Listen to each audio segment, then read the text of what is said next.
Hello. In this video, we will talk about list comprehensions and show several examples in Python. So you can use this source file if you want to download from this website's download menu. And next, we go to this file in Python. And the first example is that if we want to create a list with the number 1 to 5. So this is the simplest way, or the basic way we will do. Create the empty list first, then append 1, 2, 3, 4, 5, one at a time to this empty list. Then we show the results. So it's okay, 1, 2, 3, 4, 5. But maybe you can use the range function. For example, range 1, 6 means to create 1, 2, 5, 1, 2, 3, 4, 5, not including 6. Then append this 5 number one by one to this empty list. So this is the second way we can do. The result is also a list with 5 number. Then you can also just use list range 1, 6. So this is also a very good way.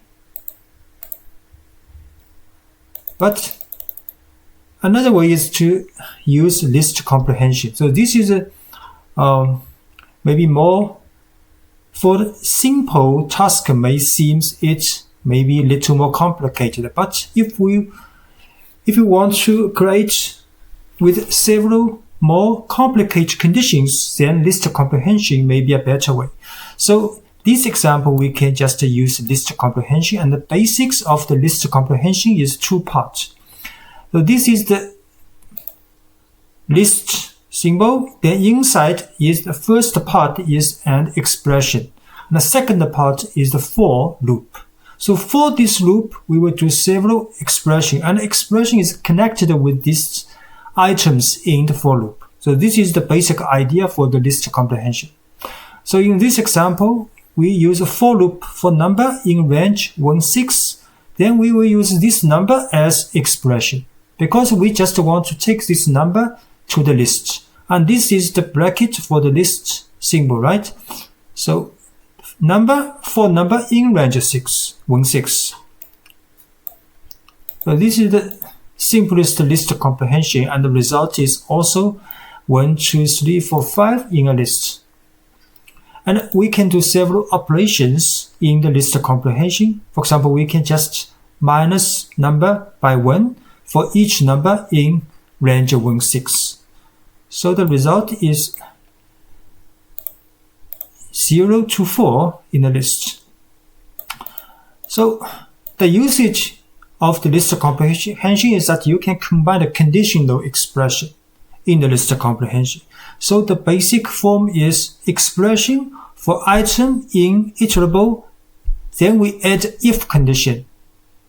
So these are 3 parts: expression and for loop and if condition. So this is the very common usage of list comprehension. So if we do not use if condition, maybe we can use just a range or other simple ways to do the same job.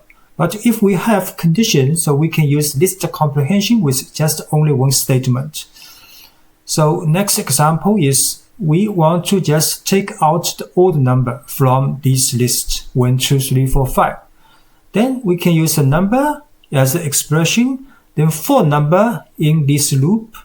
Then conditional test is if the number integer divided by 2 with the remainder 1.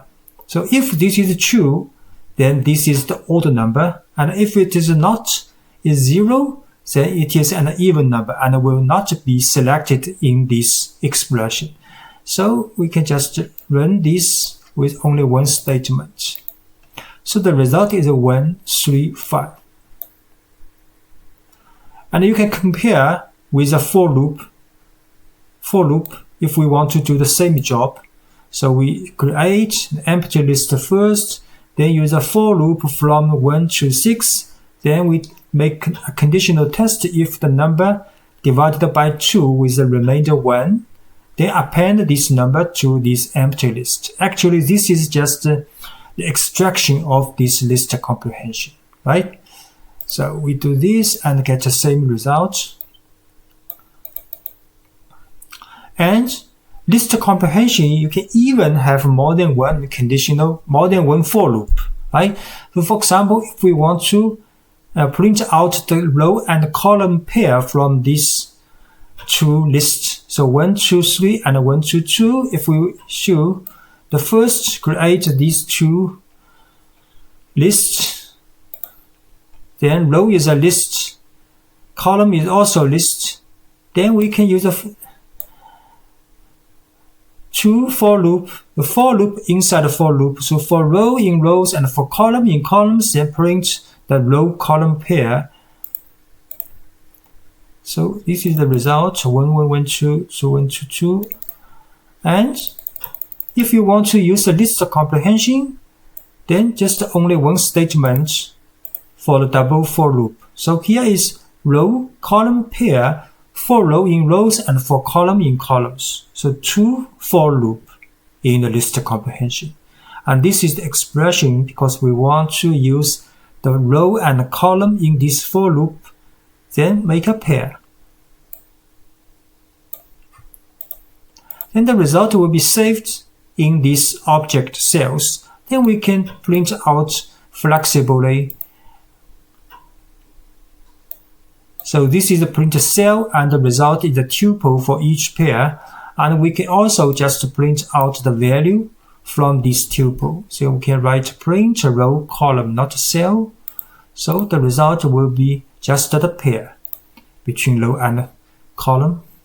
So this is the very basics of the list comprehension and its examples. Thanks for watching.